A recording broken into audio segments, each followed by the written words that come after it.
বন্ধুরা, যদি আপনারা হিন্দু, মুসলিম, বৌদ্ধ, খ্রিস্টান ধর্মের মেলবন্ধন খুঁজে পেতে চান একসাথে, তবে চলে আসুন এই লাহিড়ী বাবার আশ্রমে। হ্যাঁ বন্ধুরা, আজকে আপনাদেরকে বলবো সর্বধর্ম সমন্বয়ের আদর্শ লাহিড়ী বাবার আশ্রমের কথা। ব্যান্ডেলের লাহিড়ী বাবার আশ্রমে আধ্যাত্মিক ও প্রাকৃতিক পরিবেশের এক মেলবন্ধন ঘটেছে। রামকৃষ্ণ পরমহংসদেব বলেছিলেন, যত মত তত পথ, সকল ধর্মই সত্য। রামকৃষ্ণর এই বাণীকেই যেন প্রতিষ্ঠা করা হয়েছে ব্যান্ডেলের লাহিড়ী বাবার আশ্রমে। বাস্তবিক এই আশ্রমে ঢুকলে আপনি দেখতে পাবেন খ্রিস্টানদের যীশুখ্রিস্ট থেকে শুরু করে রাম, লক্ষ্মণ, সীতা, হনুমান থেকে শুরু করে জগন্নাথ, বলরাম, সুভদ্রা থেকে শুরু করে গৌতম বুদ্ধ, এমনকি লোকনাথ বাবা পর্যন্ত এই আশ্রমে বিদ্যমান। আধারলয় এই মন্দিরের নাম। এটির স্থাপত্য এবং পরিবেশে অনন্য। কলকাতার উপকণ্ঠে প্রায় নাগালের মধ্যেই অবস্থিত। যোগীরাজ শ্যামাচরণ লাহিড়ীর দর্শনে নির্মিত হওয়া দেশ বিদেশের মানুষ একে লাহিড়ী বাবা আশ্রম নামে চেনে। ঘন সবুজের মাঝখানে অবস্থিত এই বিশাল আশ্রমটি জাতি, ধর্ম, বর্ণ নির্বিশেষে সকল দর্শনার্থীদের জন্যই উন্মুক্ত। কোনো প্রবেশ মূল্য নেই এই আশ্রমে ঢোকার জন্য। আশ্রমের মধ্যে প্রধান মন্দির ছাড়াও অসংখ্য মন্দির রয়েছে, যেমন নারায়ণ মন্দির, জগদ্ধাত্রী মন্দির, লোকনাথ মন্দির, কালী, শ্রীরাম আছে এবং তাদের পাশাপাশি খ্রিস্টান ও মুসলমানদের জন্য সমান সম্মানের জন্য আলাদা প্রার্থনা স্থান রয়েছে। শোনা যায় 2003 সালে শুরু হয়েছিল এই মন্দিরের নির্মাণ কাজ। আজ এর স্থাপত্য এবং নান্দনিক সৌন্দর্য অতুলনীয়। আশ্রমের বিশাল ফটক দিয়ে প্রবেশ করে মূল মন্দিরে এসে দুই পাশে হাজার হাজার প্রাচীন আম গাছ আর নানা জানা অজানা ফুলের বাগানে ভরে যায় পুরো ক্যাম্পাস। মূল মন্দিরের সামনে যদি আপনি দাঁড়ান, একটু অবাক হতে হবে, কারণ মন্দিরটি জলাধারের গভীর থেকে উঠে এসেছে। এর প্রবেশদ্বারে একটি দুর্দান্ত গোপুরম রয়েছে।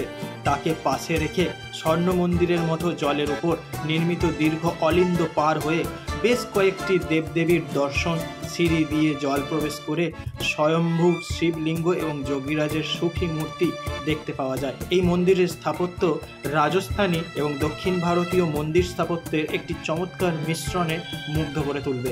পূর্ণিমার রাতে এর ভেতরের মূল মন্দিরের সাদা মন্দির কৈলাসের কথা মনে করিয়ে দেয়। সমগ্র মন্দিরটি মানব দেহের আদলে তৈরি করা হয়েছে। বন্ধুরা, আজকের এই ভিডিওতে জানবো শ্যামাচরণ লাহিড়ী, যাকে আমরা লাহিড়ী মহাশয় বা লাহিড়ী বাবা নামে চিনি, সেই লাহিড়ী বাবার কিছু তথ্য। সাথে এই লাহিড়ী বাবার আশ্রমে আপনারা কি দেখতে পাবেন সেটা তো আমি আপনাদেরকে ঘুরিয়ে দেখাবই। এছাড়াও কোন সময়ে এলে এই জায়গায় আপনার ভালো হবে এবং কোন সময় এই জায়গায় খোলা থাকে এবং কিভাবে আসবেন, সমস্ত তথ্য আমি এই ভিডিওর মাধ্যমে আপনাদেরকে জানিয়ে দেব। তো পুরো ভিডিওটা স্কিপ না করে দেখার অনুরোধ রইল। আসুন বন্ধুরা, আপনাদের চারদিকটা ঘুরিয়ে দেখায়, দেখে নিন এই লাহিড়ী বাবার আশ্রমে কি আছেন, আর জেনে নিন এই লাহিড়ী বাবা কে ছিলেন, কোথায় ওনার বাড়ি ছিল, আর এই আশ্রম কবে তৈরি হয়েছিল, সবকিছুই জেনে নেব এই ভিডিওর মাধ্যমে। আসুন, যার নামে এই আশ্রম তাকে একটু আমরা চিনে নিই। শ্যামাচরণ লাহিড়ী, যাকে আমরা জানি লাহিড়ী মহাশয় নামে, যিনি একজন ভারতীয় যোগী এবং গুরু ছিলেন এবং যিনি ক্রিয়াযোগ স্কুল প্রতিষ্ঠা করেছিলেন। তিনি মহাবতার বাবাজির শিষ্য ছিলেন। টিমোথি মিলারের আমেরিকার অল্টারনেটিভ রিলিজিয়ান্স বই অনুসারে লাহিড়ী মহাশয়ের জীবনকে পরমহংস যোগানন্দের একটি যোগীর আত্মজীবনীতে বর্ণনা করা হয়েছে, যে আধ্যাত্মিক অর্জনের একটি প্রদর্শন হিসাবে যা একজন গৃহকর্তা সম্পূর্ণভাবে পৃথিবীতে বসবাস করে অর্জন করতে পারে। এই লাহিড়ী মহাশয় গৌরমোহন এবং মুক্তকেশী লাহিড়ীর ঘরে 1828 সালের 30 সেপ্টেম্বর নদিয়া জেলার ঘূর্ণি গ্রামে জন্মগ্রহণ করেন। 1832 সালে একটি ভয়ঙ্কর বন্যা তার মায়ের জীবনকে কেড়ে নেয় এবং তাদের বাড়ি ধ্বংস হয়ে যায়, যার পরে তার পরিবার বারাণসীতে চলে যায়, যেখানে তিনি দর্শন, সংস্কৃত এবং ইংরেজিতে শিক্ষা লাভ করেন। তার বাবা 1846 সালে কাশীমণির সাথে তার বিবাহের ব্যবস্থা করেছিলেন এবং তিনি তাকে কিভাবে পড়তে হয় তা শিখিয়েছিলেন। 1851 সালে তিনি একজন কেরানি ও গৃহশিক্ষক হিসেবে কাজ শুরু করেন। 27 নভেম্বর 1861 সালে লাহিড়ী মহাশয় রানীক্ষেতে বাবাজির সাথে দেখা করেন। বাবাজি তাকে ক্রিয়াযোগ নামে একটি ধ্যান কৌশল শিখিয়েছিলেন, যা লাহিড়ী মহাশয় তখন তার স্ত্রী পরমহংস যোগানন্দের পিতামাতা এবং যোগানন্দের গুরুশ্রী যুক্তেশ্বর গিরি সহ আরও অনেককে শিখিয়েছিলেন।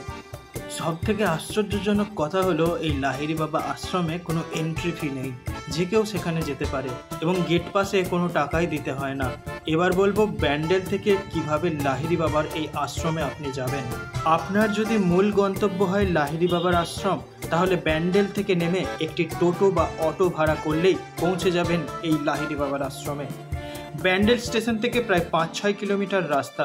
আর কেউ যদি পুরো ব্যান্ডেল ট্যুর করতে চান, সেক্ষেত্রে ব্যান্ডেল চার্চ, ইমামবাড়া, ব্যান্ডেলে আরও 2-1টি দর্শনীয় স্থান দেখে লাহিড়ী বাবার আশ্রমেও যেতে পারেন। এই লাহিড়ী বাবার আশ্রমে যদি আপনি ভোগ খেতে চান, তাহলে অনেক সকাল সকাল যেতে হবে। সেক্ষেত্রে গিয়ে ভোগ কুপন কাটতে হবে আপনাকে। 60 টাকা দাম সেই ভোগ কুপনের।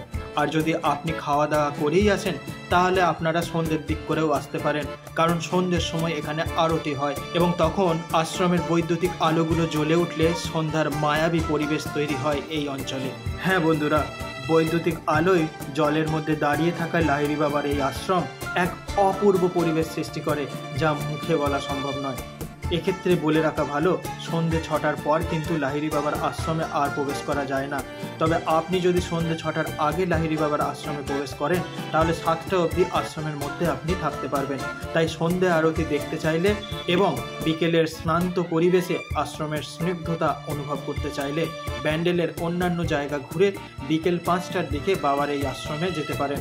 আবার কেউ মনে করলে এই আশ্রমে আপনারা রাত্রিবাসও করতে পারেন, কারণ রাত্রে থাকার ব্যবস্থা রয়েছে এখানে। বন্ধুরা, লাহিড়ী বাবার এই আশ্রম খোলা থাকে 10টা থেকে 12টা এবং বিকাল 4টে থেকে 6টা। আপনাকে এই সময়টা মাথায় রেখেই সেখানে কিন্তু যেতে হবে।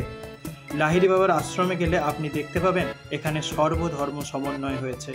শাক্ত ধর্মের উপাস্য আদিশক্তি কালী থেকে শুরু করে শৈব ধর্মের উপাস্য মহাকাল যেমন আছেন মাতা জগদ্ধাত্রী, তেমনি আছেন বৈষ্ণব ধর্মের জগন্নাথ, বলরাম, সুভদ্রা, শ্রীকৃষ্ণ, বিষ্ণু মন্দির থেকে শুরু করে বৌদ্ধ ধর্মের ভগবান বুদ্ধ ও বিপদ আপদে ভক্তের সহায় সম্বল হয়ে ওঠা লোকনাথ বাবা।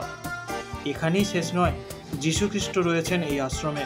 এমনকি লাহিড়ী বাবার আশ্রমে একটি জায়গা রয়েছে মক্কার ছবি, অর্থাৎ সনাতন থেকে ইসলাম, খ্রিস্টান থেকে বৌদ্ধ, সকল ধর্মের এই আশ্রম। তাই লাহিড়ী বাবার এই আশ্রমে সকল ধর্মের মানুষই জাতি ধর্ম ভুলে গিয়ে মিলিত হন। পুরো আশ্রমটি গাছগাছালি, ফুল ফল, হাঁস আর পাখিতে পরিপূর্ণ হওয়ায় আপনি যেদিকেই তাকাবেন সেদিকেই প্রকৃতির ছোঁয়া পাবেন, যা আপনার যাবতীয় মন খারাপকে ভুলিয়ে দেবে।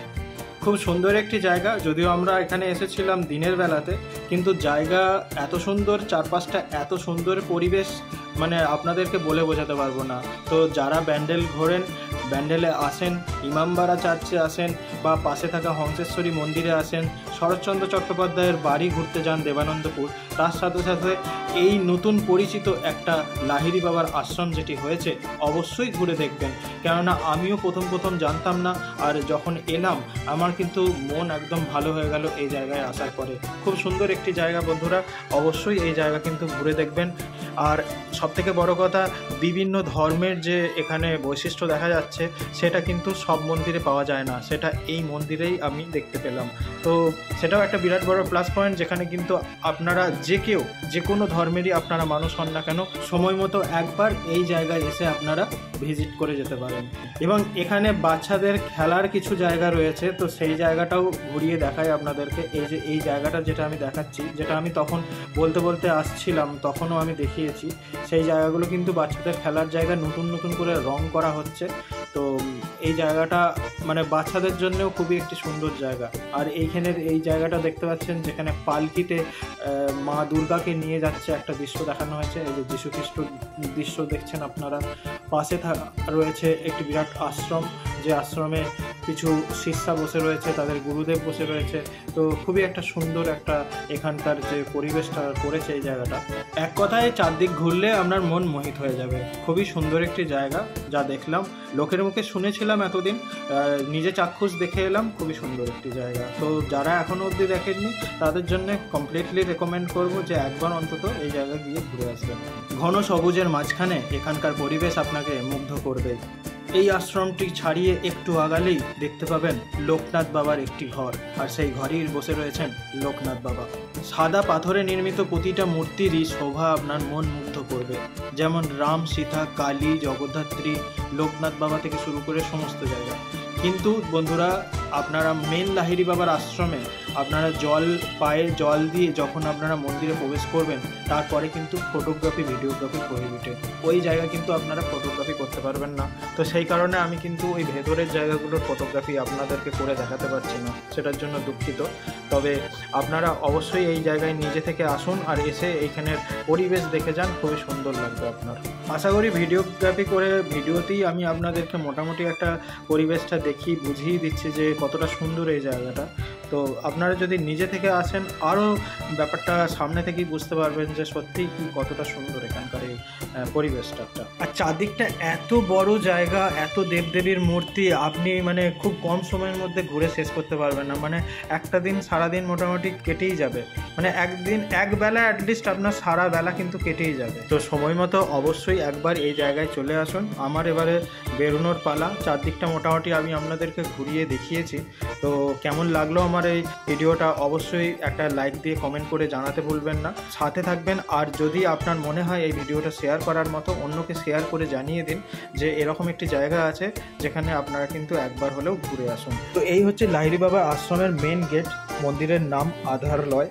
আর এই মন্দিরের অপোজিটেই সেই আমবাগান দেখতে পাচ্ছেন আপনারা।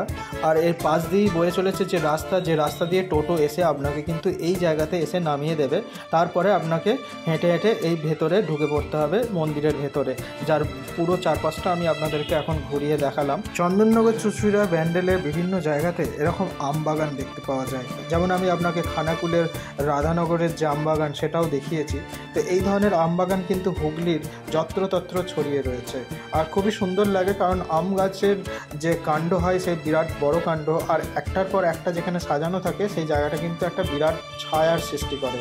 তো সেই জন্য সেই জায়গাটা কিন্তু খুবই ভালো লাগে। চারপাশটাই পুরো আম বাগানে সাজানো, হ্যাঁ, যেখানে মানুষে পিকনিক করতে আসে এই জায়গাতে। আমিও শীতের মরশুমেই এসেছিলাম। তো আপনারা চাইবে মনে করলে শীতের মরশুমে যদি আসছেন এই জায়গা কিন্তু চাইবে মনে করলে যে দিনে আসছেন সেদিন সকাল সকাল এসে পিকনিকও চাইবে মনে করলে করতে পারেন। তো বন্ধুরা, দেখা হচ্ছে খুব শীঘ্রই পরবর্তী ব্লগে। আমি আজকে চলে গেলাম বাড়ি, চললাম আরামবাগ। তো দেখা হচ্ছে পরবর্তী ব্লগে। Till then take care, bye, জয় শ্রীকৃষ্ণ। সবাই খুব ভালো থাকবেন।